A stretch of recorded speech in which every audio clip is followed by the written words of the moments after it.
Hello and welcome to The Big Leap presented by CleverTap, the retention cloud leader and pioneer in helping brands engage and retain their users. And as always, we shine a light on the pioneers, the marketers, the companies, the growth leaders achieving growth through retention. Our guests, they come and they share the steps, the strategies, the stories that took them from good to great. And today, well, we focus in on the stories because it is storytelling that takes marketers and their personal brand from good to great.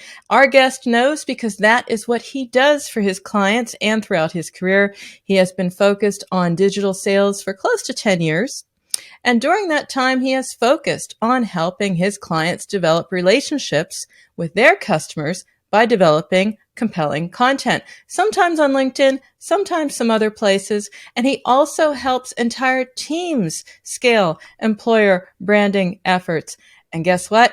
He's cracked the code on this to generate over 5 million views organically on the platform, LinkedIn, and close deals worth multiples of that. So we have today my guest, Jarrett Thomas, Chief Revenue Officer of Outside the Box Digital. Jarrett, great to have you. Thank you for having me, Peggy. It's a pleasure to see you again and be on your platform. Thank you. Absolutely. And talking about platforms, hey, you've got it. You've got a new brand, Outside the Box Digital. I would imagine that for you. You are OTB, outside the box. I was going to say off the charts, but I will say outside the box. You've got a brand, you've got a podcast, you've got your own marketing agency, which means you probably eat your own dog food as well. What are you bringing from all that building across all of the companies you've worked at and worked for to help your clients do that for themselves? Yeah, that's a great question. And I think what I want to do and what I'm bringing to clients I work with is just for them to envision digital content differently, right? So I think we all seen this in the B2B space in particular, where it's the same messaging, the same color palettes, the same ad campaigns, the same engagement on social media.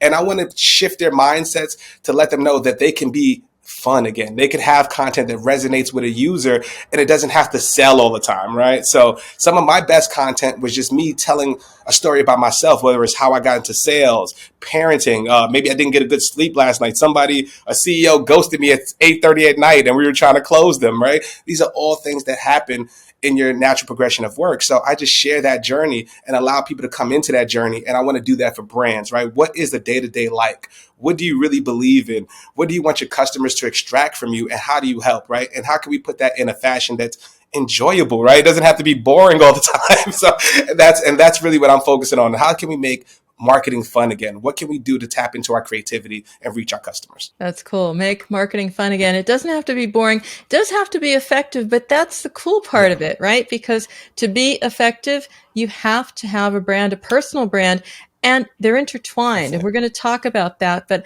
I want to talk about you for a moment because you have a brand. You didn't always have one. What was that aha moment, that moment that said, I need to have a personal brand because it's going to do a lot for me?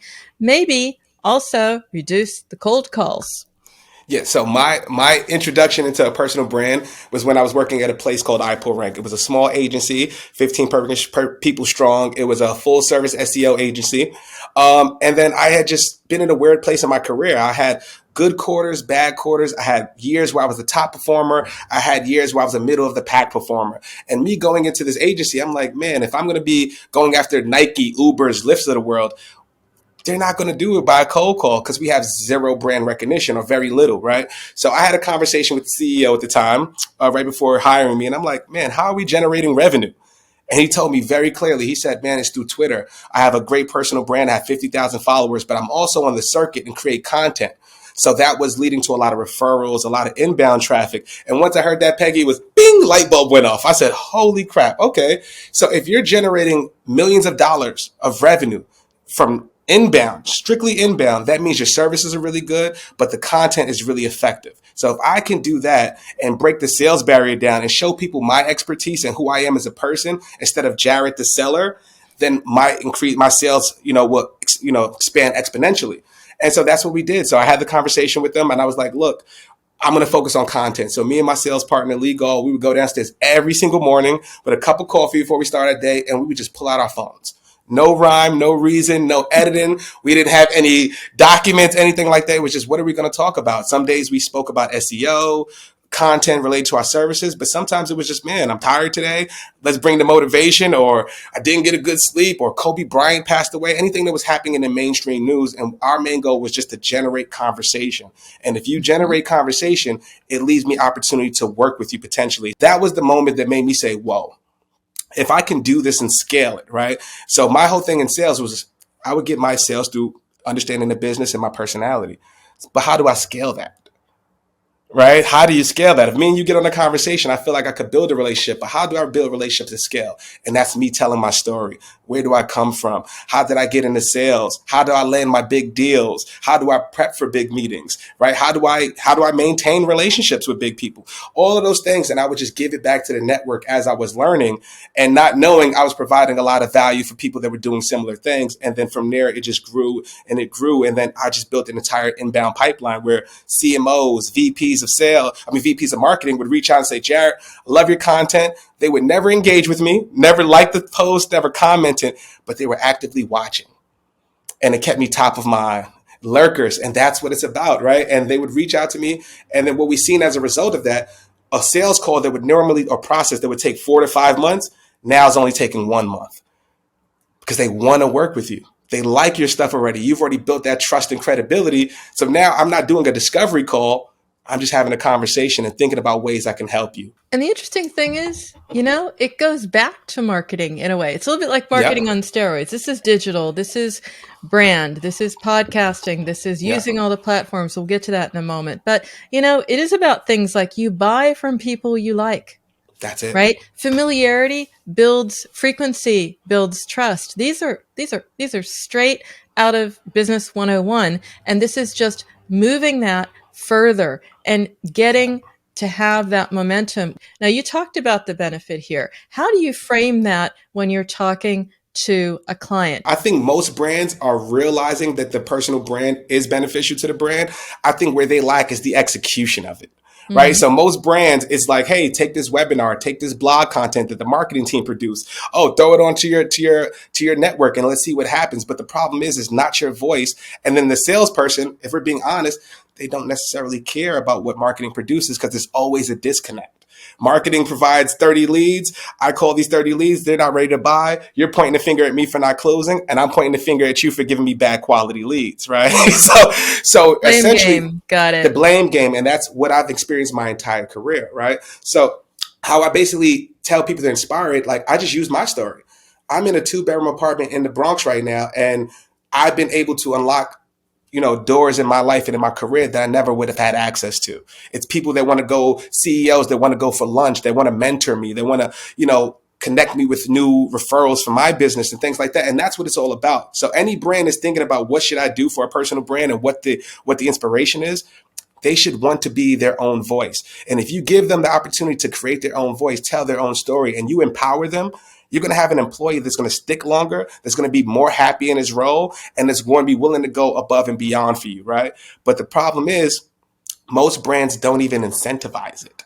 And that's a huge thing, right? So if you want somebody to work on a personal brand, not everybody's going to have the same passion about it as I do, right? There may be an SEO guy that's like, I don't even want my picture up on LinkedIn, let alone post something, right? So how do you balance that, right? And it's all about telling the salespeople what the benefit is. If I can go into a team and like when I do my workshops, I tell them I close $2.2 million from the couch without doing research, without doing the prospecting, without doing those things, which freed me up to actually engage and build relationships versus me just coming up with 100 lead lists of people who don't know who I exist, don't know my product, don't know my services, and aren't ready to buy. It's interesting. You say on your website that you're bringing awareness to the road less traveled by changing the way brands envision digital marketing content and the conversations. What do you mean by that? The road less traveled. That sounds dramatic.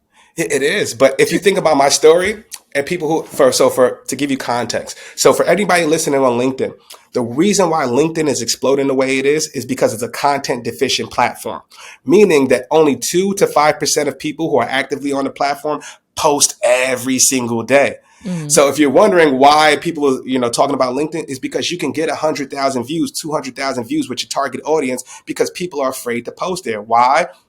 What does my employee think? What does my coworkers think? What will my boss think of me? Will anybody care? Is what I'm saying valuable enough for people? And it's all these things going into your head, right? So that's a big thing. So for me, when I speak to other brands, I'm probably the only person when I walk into a brand that actually focused on a personal brand, especially for the length I've had, right? So I'm in a very small percentage of people, and people need to try it, right? So that's what I say about a road less traveled. Had I not worked on a personal brand, it probably wouldn't be a podcast. I probably wouldn't be here speaking with you today, and I would be a middle of the pack salesperson because I had no way to differentiate myself in a pool of infinite talent, it feels like. Right. So that's really what it is. The road less traveled is, are you willing to put yourself out there? Are you willing to be uncomfortable to get the engagement? Are you willing to stay there when sometimes you don't have much to say? Are you know what I mean? How do you stay there? And that's the road less traveled. And obviously it's benefited me tremendously. So And brand is a big deal, right? I mean, the for research, sure. it says for any brand, right? You need to see it many times, several times, 20 times, I think is what research was telling me. There are different Yep. numbers. You need to see it many times before you take the plunge. That's for a brand.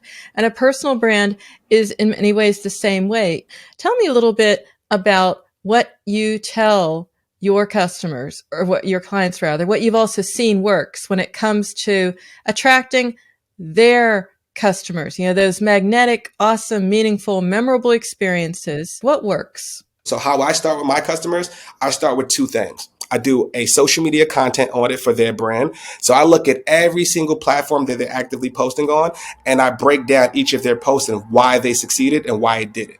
All right. And what that basically does is inform our content strategy to say, where are some areas of opportunity where we can grab market share?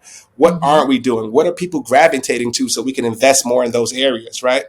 And then to couple with that, we also do a competitor analysis. So I tell brands to give me 3 of their closest competitors, and then we do the similar breakdown to them, right? How are they? What is their customer experience? We focus on 4 C's: content, customer experience, data collection, and conversion.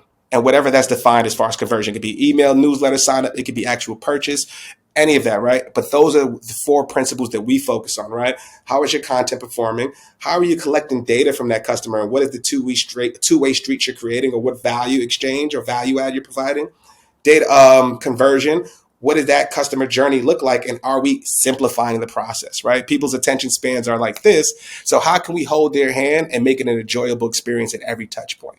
So those are some of the things that we look at to do. And then we just think of some outside the box ideas, right? What is something that people aren't doing in your space? Once we look at your content and we look at your competitors, what is missing? And what can we do with our budget, right? Because sometimes a lot of brands think they can buy their way to the minds and heart of the consumer, and you can't. You can't buy it. You can't buy it. So what are we going to do at the ground level to make somebody want to come back and engage with you? And that's where we try to focus, and that's where we try to shift their mindset, that it's a slow and steady race. You're not going to make a post tomorrow and go viral. It took me 3 years to get to 20,000 followers of every single day. So it's, most people think it's going to be just like you put gasoline on the fire and we're going to blow it up and hey, there goes social. It doesn't work like that, right? So you can't buy the minds and heart of the consumers, but what is a way, or how are you going to differentiate yourself in the space, right? And you can do that with limited budget. I did it with 0 budget. True. With 0. Yeah, it was free to post every single day. And what I tell people as far as personal branding, LinkedIn is the biggest highway in the world, and you get to put a billboard up on there every day. There you go. And it's free. And Not it's free. effortless, but free. It's I want to free. stick with that thought, because that's that billboard, right? And that's what Yep. gets our attention. That is very important. That's top Yep. of funnel. This is also looking at growth through retention. This is about keeping people coming back, in this case, keeping them interested. What are some thoughts? What have you seen that works? It's one thing to get my attention, one thing to keep it, or to build that tribe, build that following, those advocates, those people who really care. For me, what retains my people, or people who follow me, I think, is the authenticity. People know what they expect from me, and it's going to be something that they're not going to see it on the feed every day, right? So for instance, right, when I first started on social media, when I first started on LinkedIn, before I posted a thing, I did the audit. I would look on the feed every single day. What's performing well and why? So what I said is, I'm just going to be myself. I'm going to throw my hat on. I'm going to throw my hoodie on. There's probably, if there's 2% of people posting, there's probably 0.1 people that are from the Bronx, that are hip hop, that actually are social media experts and sales experts that can talk on the platform. So I figured that was the niche for me. That was my lane. Right. And if I can get you to buy into me, I can get you to buy in a product. And it's the same thing as with a global brand. If they buy into you, they will buy into the product and they will retain because they love what you're doing. But nowadays it's done where brands can just print dollar bills. They can't do that no more. Yeah. They can't. So what you have to do is, what do you stand for? Besides your product, what values, right? There's women's rights, abortion rights, right? There was a lot of brands that were mute. That's what I would recommend to brands, right? You have to get out of that shell. And you have to figure out, once you come out your shell, what do you want it to be? Because you have a blank canvas, right? There's so many areas where you can use your creativity, and there's a big lack of creativity in this space. So for anybody listening, tap into that, right? I just looked at what I can make myself different, and then what retains the customer is me giving them my authentic self. You know what you're going to get from me Monday through Sunday. This show is The Big Leap. It's called that for a reason, right? Because we want to inspire marketers to do that. Take that big leap. Take those risks. Stand out. Break the playbook. Be a bit like you. Go the road less traveled. Keeping in mind that we want them to be bold. What would you recommend them to do? Maybe even something that you weren't even bold enough to try yet, Jarrett. What haven't I tried yet? I was thinking about that. I was like, this is not going to work with you. This is not a question I need to ask. But no, breaking that playbook, taking the big leap.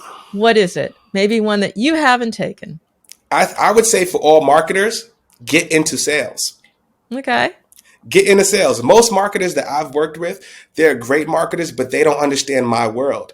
I've never been in an organization where I've seen a marketer come to a sales conference or come to a sales meeting and say, let me just listen in on the call.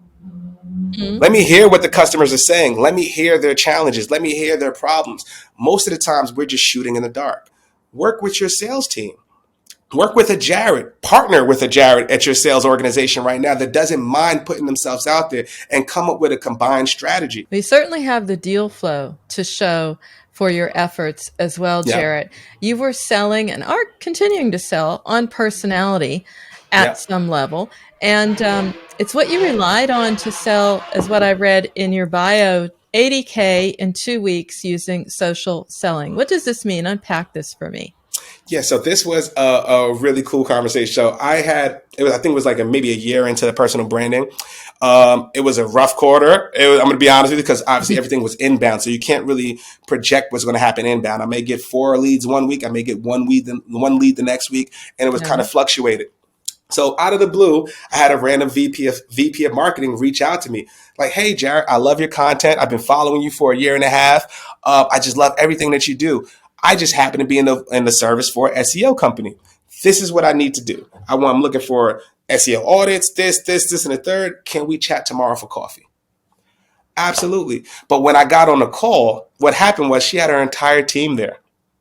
And it was like, I felt like a rock star as soon as I entered the call. It was like, oh my God, that's Jarrett. Look, guys, this is the guy I was telling you about, the guy I was sending you the stuff in the Slacks. And this is what's going on. I can't believe we're talking now. We may work together. And it was just excitement for the first 10 minutes. And we just really developed a really good relationship. And then I did enough research on their brand where I came in with ideas, suggestions, and exactly knew a lot about their business where I could actually implement what they were asking. Just showed them a couple of slides. And the next week, we just did one more, brought the team on who's going to be servicing the account. We do another call of warm and fuzzies. And then afterwards, we're actually in legal. But why I'm saying that is because being that I was already top of mind, being that I already put my story out there, I had already built enough trust and credibility with this person where I did not have to sell. She had it in her mind already that I want to work with Jarrett, took the time out her day to write a long paragraph about her problems and send it to me directly. So right then and there, I'm going to have a leg up from the salesperson who's reaching out to her cold. Yeah, because you understand the problem. It's engaging on the basis of, I understand you. I understand where you're coming from. And also, I just want to work with you. I might not even know the business like that, but you want to work with me that much because you have that affinity for me already because I put enough content and made you feel a specific way. Well, say, Jarrett, you have high energy, and that's also part of it, right? That's yes. also part of the whole package. I'd love to hear from you a tip on how to stay motivated and this high energy, how you maintain that, because you're building your own brand. You're reinforcing that. Our audience wants to do the same thing. What's a tip to stay motivated to keep energy levels high? Accept the wins. Accept and celebrate all of your wins. I Okay. get a lot of no's. I get a lot of no's. I don't win every business. I'm not going to win every account. But guess what? Anything I do for my business, that's a win. If I created a new website today, that's a win. We got a new landing page. That's a win. We created a post on LinkedIn and got X amount of views. That's a win. Right. So you gotta look at yourself and look at the glass half full. And I had one of my mentors tell me, I shout out to Solomon Choi, owner of 16 Handles. That's my big brother. And he always told me that. First conversation we have, he said, what separates people or CEOs or entrepreneurs from the regular workers, that our mindset. We see the glass half full versus the glass half empty. And if you shift your perspective that way, it'll be much more enjoyable instead of you saying, oh man, I got rejected 10 times today. Oh man, I didn't get that job. Nobody's going to want me. And that's the energy you put out. And then that's what you're going to get back. So I'm always optimistic, Well, always happy, always this, always this I person. certainly feel it. In fact, I want some of what's in that branded cup is what I want. Oh no. Oh no. It's regular coffee. I wish I had I something. know, I I'm need some just St. kidding. Patty stuff. Just kidding, just kidding. So we know a lot about you. You're very transparent, very upfront. One thing Absolutely. most people won't find out about you on LinkedIn is you are a musician and you Yes, learned ma'am. most of your marketing from trying to sell music online. Now, I would just take a guess. Maybe you said hip hop, so that was my mind was someplace else. I was going to say, no, this is a Niles Rogers type of guy. This is a man, bass is his space. But seriously, what is that selling music a lot like selling a brand? Yeah, it's very similar. So for me, when I was growing up, and it was even earlier in the internet days. So me, I would sell before I got into sales space. I used to work at Dallas BBQs, and I was a waiter, and I was selling mixtapes out of my apron. I kid you All not. right. And there's 40 different rappers in my neighborhood, right? So how am I going to differentiate myself? It's similar to sales, right? Who's going to know me? Who's going to actually take the time to listen and download my content? And I had to provide that value. I had to be everywhere. I put posters in stores, on highways. I'd have billboards. We invested so much into that, right? But that's where I end up learning about the customer experience. How do we simplify it, right? And how do you differentiate yourself with an online brand? If you think of a place like YouTube where you can give your content, or even a Shopify, there's millions of creators there. What is going to make Jarrett Thomas stand out? And what I have to do is make sure I interact with them before they get to the site. I can't I can't focus or expect the algorithm to give me the love that I would want. So what am I doing outside of those places to drive traffic and build that relationship? And that's what was my whole thing. So by the time when I got to iPull Rank, when I started to develop my personal brand, I had it all. It had prepared me for that moment. And it was like, Jarrett, you're at a place right now. You're used to being at a big brand, but what are you going to do to stand out in this market? So I want to switch to a couple quick rapid fire questions to Yes. wrap it up because Yes. I could continue. I could continue. I could But talk to you all day, Peggy. Love this. absolutely. I could talk to you all day, Jarrett. I really could. But we do have to wrap it up. I want to move us into some rapid fire Let's questions. do it. Okay, just from the heart, right? You have worked at a number of companies, Hootsuite just one of them. You've learned loads from that experience. Name the most important action companies can take right now to help their employees build their personal brands. I would say provide them resources and also incentivize them monetarily. So the reason why I say Mhm. that, I have a term that I call for people who just start on LinkedIn. It's called the LinkedIn bug, right? Mhm. So what that is when the first time you make a post and you see it go viral. And viral to LinkedIn is anything over 1,500 views, just for context, right? So Mhm. when you made a post for me, I made a post about, me getting into sales. It did 30,000 views. And I'm on Wow. Instagram, Facebook, TikTok, all these places. I've never seen numbers like that. So if I'm a brand, I'm trying to think of how can I get my team excited and when they could get bit by that LinkedIn bug so they can see the true opportunities outside of just this organization. And that's what you really have to do, right? So they develop their personal brand. It's going to help them at your organization. It's going to help you drive ROI, and it's going to help their career and make them a stronger employee.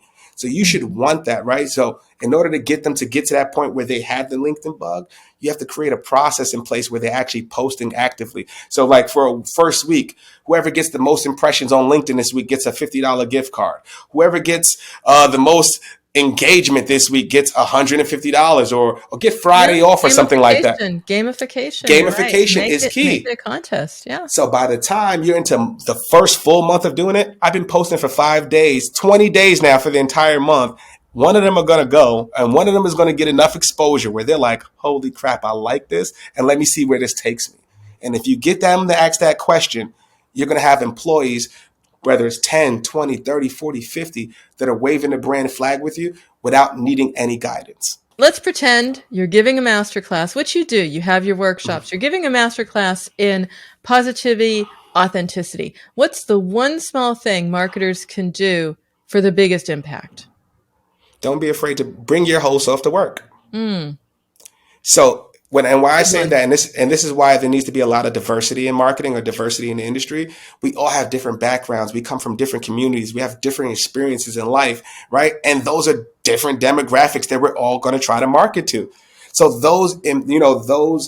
their experiences matter, their thoughts matter. And if you actually bring that into a melting pot and just have those diverse ideas, you can reach a global, broader audience. But the problem is like, we all just like, hey, this is what the CEO wants me to do this, so I'm going to do this. The VP of sales wants me to do this, so I'm going to do this. Challenge the status quo, people. Yeah. Be yourself and bring your whole self to work and show people. And that's when you're going to be more excited. I know for me as a Black professional, I always had to hide who I was. When I stopped that and brought my whole self to work, I came up with better ideas. I was a more effective seller because guess what? I didn't have to think about other BS that would cloud my judgment throughout the day. I don't have to worry about how Peggy is going to interact with me at the water cooler or about a coffee machine, right? It's like, hey, Peggy, what's going on? Yeah, we got a call. Let's go do it. Because you know who I am. Yes. I don't have to fake it or be somebody else. So bring your entire self to work. Bring your experiences to work because that's what's going to help you come up with that campaign that goes through the roof. Speaking of through the roof, a little plug for you. You have an awesome video podcast, More Than a Title. So what's in that title? Yeah, so more than a title means it's just that. I feel that we're all more than that, right? So when you look at me, Jarrett Thomas, like I am a musician, I'm a father, I'm a son, I'm a brother, but that all makes me who I am. And you can't just put me into a sales box. So I even though I've been a sales professional for 11 years, I love marketing more than sales. And what I did was just use marketing as a way to help me drive more sales. And that's what marketing is 101, right? So that's what it is for me. So I just wanted to do that. You know what I'm saying? I just wanted to be my authentic self. You have this video podcast. What is the smartest advice you have heard there from maybe one of the coolest guests that you've had? Oh man, there's so many. First of all, shout out to everybody who's come on the show. And I'm going to get you on the show, Peggy. We're going to set up this date. We got to set it up. One of the ones that stand out to me was Paxton Baker. So he's the chairman of the Washington Nationals. So he's a minority owner in the Washington Nationals. He was the youngest of 7 children, grew up in Compton, California, and then sold his first business to Bob Johnson, who was the CEO of BET at the time. And there was one story he told me about before he sold that business. And he said he was at a music conference and he was going to have a meeting with somebody. And the elevator door is about to close. And then somebody's like, hold on. He sticks his hands out, hold the elevator door open for them. And they just have a conversation. So long story short, he goes to the meeting. He goes to the receptionist desk, say, hey, yeah, I'm looking to meet with so-and-so. So-and-so who he was going to meet with was the person he opened the door and held open the door for. And because he did that and they had that conversation, the gentleman overheard him, walked him right in the office and made the introduction to Bob Johnson and the BET team, all because he did something small like opening the door for somebody. Wow. So I want to say that, and I say that to say to other people is we all try to look for ways to generate sales. Sometimes being a good person is the best way to generate sales. Hold the door open for somebody. Take that call at 8:00 at night that you don't know where it's going to lead. Expand your horizons, right? So just be a good person. Focus on helping others because it's always going to be reciprocated. Great story. Because I'm thinking also opening the door in a different way. It's about opening the door for conversation, being yourself, taking and making the extra effort. Because at the end of the day, it is that you are a marketing leader because you're also good at not just selling yourself, but you stand for something and you're consistent. And all of the points that you brought up in the show today. So thanks for sharing your story Thank and you. being so candid about it and being so entertaining as well, Jarrett. Time just flew by. I usually ask our guests, okay, where can we find you? Well, I don't have to really figure that one out. You're out there everywhere, but maybe you just tell us a little bit about how we can find all of your other content. You've got a podcast, you've got a video show. Am I missing anything here? Nope, you're all good. So if you want All good? to touch base with More Than a Title, you can go to all streaming platforms, Amazon, Tidal, Spotify. And then follow me, Jarrett Thomas, at LinkedIn. I should be the first one to pop up if SEO is doing good for me. So you'll see me. It was. Yeah, so you'll see me. But if you want to support the podcast, like I said, we've got a great season 2. Season 3 that's starting next week. We got Solomon Choi, CEO of 16 Handles. We've got some really good people. We've got the Corporate Bro, if you heard of them. You ever heard of that page? Mm-hmm. Corporate Bro is coming on, potentially the CMO of McDonald's, CMO of Pepsi, a lot of big brands. And I'm just excited to have real authentic conversations with some of these leaders. So please stay tuned. Any support is welcome. And if you want to buy merch or come to see our services, OTB-digital.com. And we're going to absolutely take a few of those guests of yours as well over here. Please. In good time, Jarrett. And this has been The Big Leap. For our audience, we also publish this video as a podcast, which is easy for you to consume on the go, on the train, on the plane, wherever you may be. And if you're listening to the audio version, you can also see the video. Just search for The Big Leap on YouTube. This show is all about shining a light on amazing marketers who took the big leap to achieve growth through retention. So if you have a story to tell, hook up with me on LinkedIn, and we may get you set up with a show of your own. Until then, this is Peggy Anne Salz for CleverTap and The Big Leap.